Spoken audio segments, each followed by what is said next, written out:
My name is Caitlin, and I worked for Sandy Creek Nature Center this summer as a camp counselor. Sandy Creek Nature Center is on 225 acres of woodlands and wetlands. It has 4 miles of trails and also features an ADA interpretive trail. And it also is a connection to the North River Oconee Greenway and Cook's Trail. The Education and Visitor Center, which there's some pictures featured. It is a newly remodeled building, and it has live reptile, amphibian, freshwater, and marine aquariums, and lots of interactive exhibits. The day camp that I worked for was designed to blend environmental education from the Nature Center with recreation programming from Sandy Creek Park. The stated goals of Sandy Creek Nature Center's day camp are to provide an opportunity for young people to exercise their minds and muscles while learning to appreciate the uniqueness and beauty of the world in which they live, to encourage the development of leadership skills in all campers, and third, to develop an appreciation and respect for the opinions of others in a spirit of cooperation. So my daily tasks as a camp counselor, I worked from 8:30 in the morning till about 4 in the afternoon, Monday through Friday, and every day was different. But my main assignments were to organize and lead activities in small group sessions. These would include live animal programming, pond sampling, fishing, guided hikes and creek walks, interpretive games, arts and crafts. I also was responsible of all the campers and maintaining their safety as a #1 priority. I got really good at head counts, and I now know what it means to have eyes in the back of your head. I was responsible for responding to misbehavior and social conflicts on a daily basis, as well as providing first aid care quite frequently.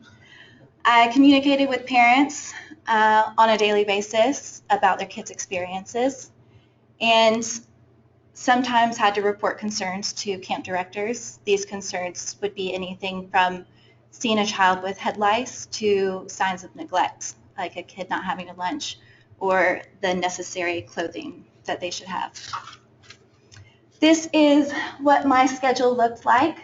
This is from week 1. Each week had a theme. The first week was trails and travels.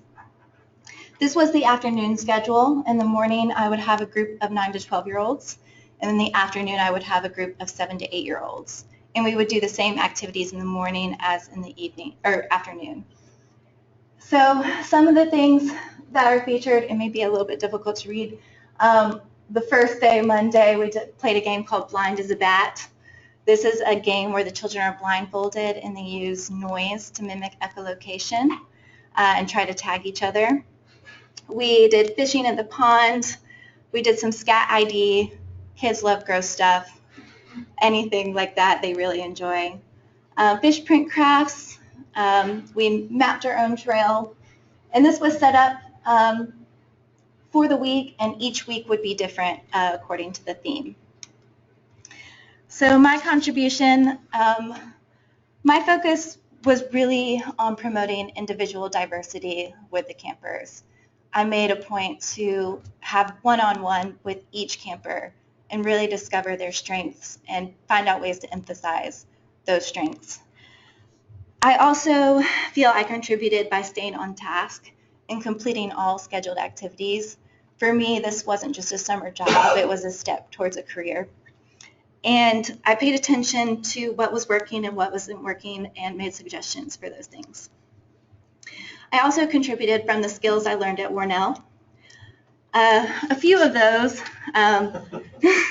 wilderness management, being a steward of the land, and living lightly, outdoor recreation, being cautious on impacts you're having on trails and open spaces, dendrology, being able to identify poison ivy and Virginia creeper, soils, kids made pottery out of the clay from clay pit ponds, and being able to talk about, incorporate what I've learned through the soils class with the activity they were doing. Field orientation and spatial, I was able to teach kids how to use a compass and make a good map.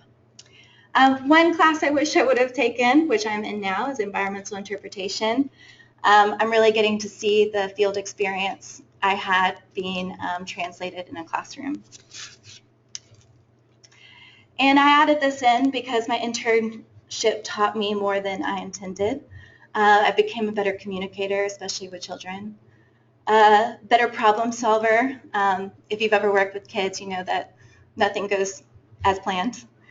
And also leadership skills. Before this, I would have not considered myself a leader. And I'm very quiet and soft-spoken, but when you have 10 kids looking at you as a leader and a role model, you really have to find something in yourself. And most importantly, it validated my strengths and what I enjoy most, and that is seeing self-awareness and the experience of self-discovery through connection with nature. And because of that, I'm actually looking into graduate programs for professional counseling with a foundation in wilderness therapy. So I want to thank Warnell and thank Sandy Creek and give some advice if you're ever hiring someone and you come across a resume and they were a camp counselor, put it to the side because they can handle anything.